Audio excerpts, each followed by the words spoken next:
rumors have been swirling faster than ever. Here's what we think we know about the radical new iPhone 17 lineup, including the iPhone 17 Slim, which may be the biggest change for iPhone in years. Before I get too deep, if you want to keep up to date with the latest Apple news and rumors, why not hit that subscribe button? So it's been 2 months since the iPhone 16 line launched, but even preceding that, we had rumors around the iPhone 17 lineup and the mysterious iPhone 17 Slim.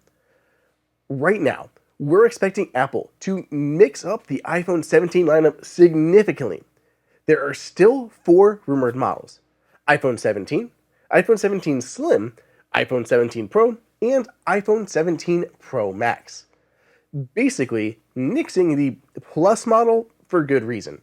It is the least popular of the lineup. Ming-Chi Kuo actually says it makes up less than 10% of iPhone sales. Let's first talk about a few general updates that'll be gracing the entire lineup before getting to that wholly new model. All iPhone 17 models are rumored to include Pro Motion displays, capable of up to 120 Hz refresh rates. This is the one thing I see in the comments every year, that the base iPhone needs to have 120 Hz. Apple finally gave in and put 16 gigs of memory into the Mac, and now it seems it may listen and give higher refresh rates to the new base phones too. They'll be using LTPO displays thanks to their improved power efficiency. By the way, that means we'll also be getting always-on displays for the entire lineup too. This is another big deal in my opinion. Standby mode will now work perpetually for all phones, which is one of my favorite features. A lot of users complain that their standby mode just turns off after, inactivity. This will stop that. It'll be able to stay on all the time like the Pro phones do. Let me know if you use standby mode down below in the comments, and if an always-on display is important to you. Another trend for Apple is anti-glare displays. They've done some impressive stuff with iPad Pro and the new iMac and MacBook Pro's nano texture displays. Apparently a version of this will arrive on iPhone. Plus, it will be stronger against scratches than the existing ceramic shield. It's not clear if this will be like an upsell option or if it'll just be on all phones by default. But I've been shouting about this for years with those micro scratches covering my iPhone display, so I'm hyped to see Apple addressing not just the anti-glare properties, but all those little scratches that make up the display. Speaking of memory, by the way, the base phones will still have 8 gigs like they did on the 16, but the Pro models will jump to 12 gigs according to analyst Jeff Pugh. Wi-Fi 7 is a given since all iPhone 16 models have it, but supposedly at least one of the models will have an Apple-designed chip. It's unclear if this will happen or what, if any, performance difference that will make, but will reduce Apple's reliance on third-party chip suppliers. We've also heard similar rumblings about an Apple-designed 5G modem too. Again, don't know if that's happening. Seems likely, but we don't know how it will perform compared to the existing ones they've been using from Broadcom. For chips, it's no surprise we'll get the A19 and A19 Pro chips in the 2025 iPhones. These will probably be built on an updated 3nm process. The N3P process will be more efficient and powerful thanks to tighter transistor density. The last universal change Apple is planning for the 2024 phones will be upgrading the front-facing camera. It will now be a more powerful 12-megapixel shooter with a 6-element lens. This is so long overdue. Just easy, low-hanging fruit. Apple hasn't upgraded this camera in years in any meaningful way. We've got these massive rear-facing cameras, and yet the selfie camera has been largely neglected. I'd still expect 4K resolution for video, but we'll at least get higher resolution photos that look sharper. Personally, I'm really pulling that we have improved low light performance here. A lot of concert selfies are just so noisy. Better low light performance would be much appreciated. There are some potential big changes for the Pro cameras too, and design changes, but before we get into that and the new slimmer iPhone, let's take a quick break. Of all the things Apple has developed, there are a few things that have stood out as my favorites. HomeKit, love the smart home. CarPlay, can't live without it. and MagSafe.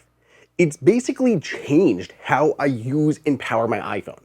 My sponsor for this video, ESR, has lots of cool devices that you can pair with it, all charge using Qi 2 for up to 15 watts of fast wireless power. While at home, I've been using ESR's 3-in-1 desktop charger. It's very compact, so it won't take up much space on a small nightstand or a tight desk. The Apple Watch Puck, which is removable by the way with a USB-C connector on the end, supports fast charging, which is super helpful. It gives my Series 10 80% charge in only 30 minutes.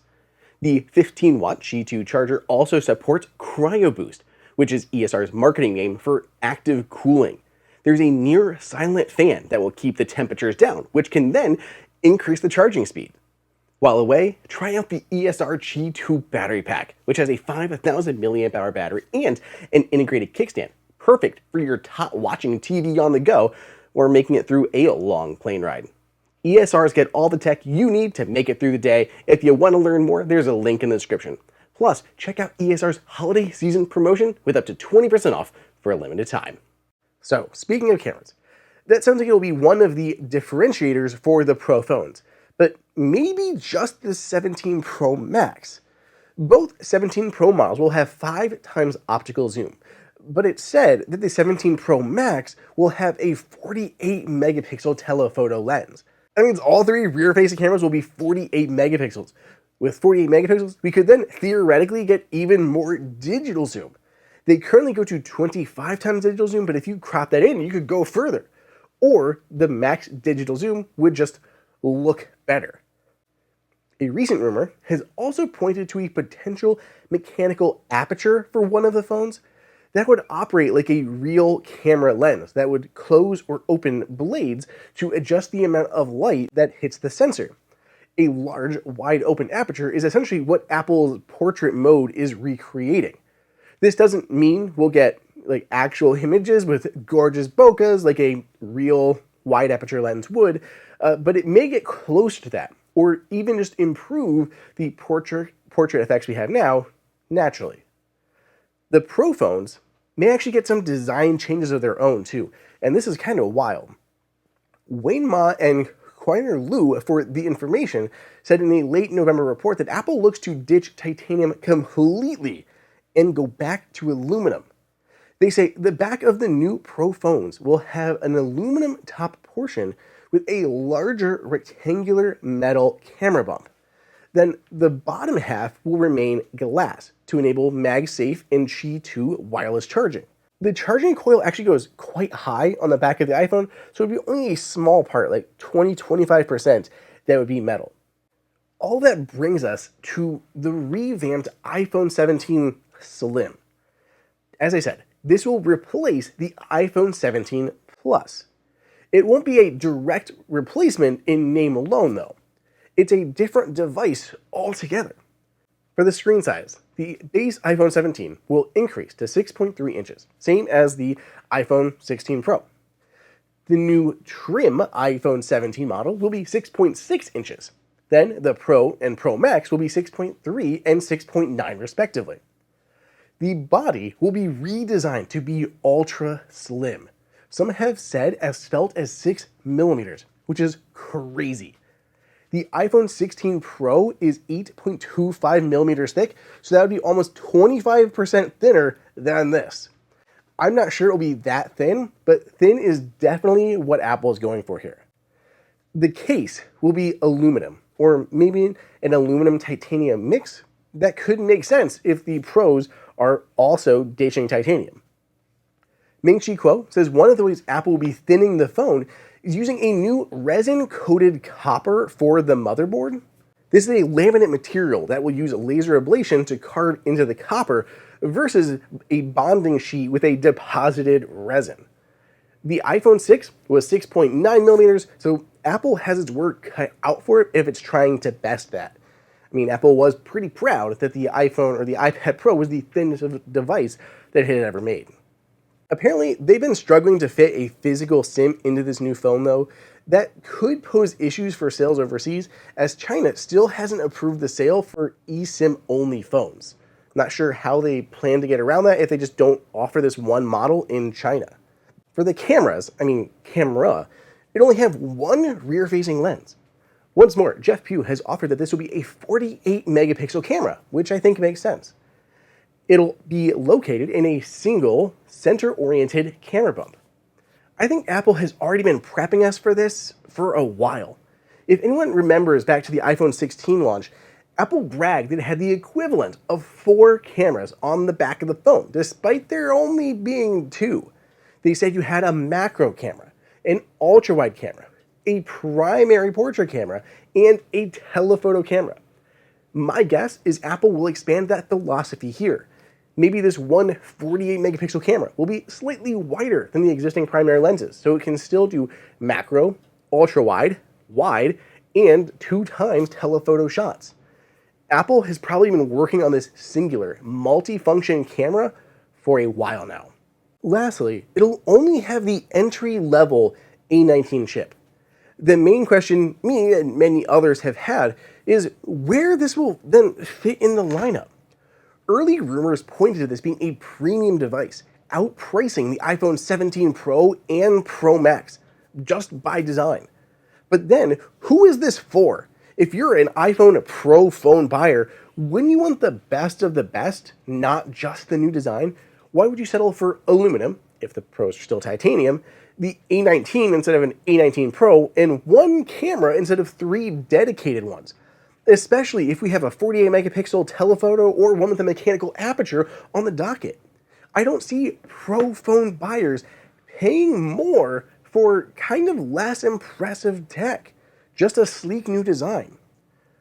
We've heard a lot of rumors calling it the Slim because of its purported size, but I think Air may make more sense. That gives iPhone a similar lineup to iPad and Mac. Maybe a base model, an Air model, and then the Pro models.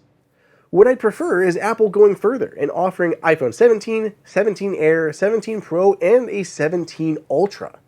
You'd have 4 distinct tiers of iPhone, similar to other product lines. An Air designator for this phone would say this is a great, thin, capable device for basically anyone, but does lack some of the power that the Pros offer.